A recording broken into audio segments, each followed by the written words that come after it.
সৌরভ গঙ্গোপাধ্যায়ের জীবনী চিত্রের কাজ গোপনে এগোচ্ছে। চিত্রনাট্য প্রায় প্রস্তুত, চলছে অভিনেতা নির্বাচন।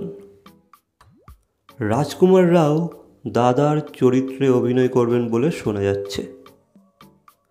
পরিচালক বিক্রমাদিত্য মোটওয়ানে এবং সৌরভ দুজনেই তার ওপর আস্থা রাখছেন।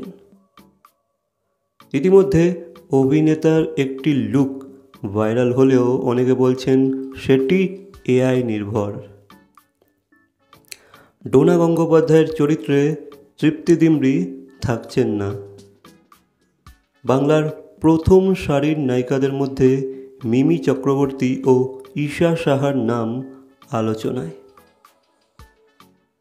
এদিকে অভিনেতা নির্বাচক মুকেশ ছাপড়া কলকাতায় নতুন প্রতিভা খুঁজছেন এবং বলিউডের সঙ্গে টলিউডের সংযোগ গড়তে চাইছেন।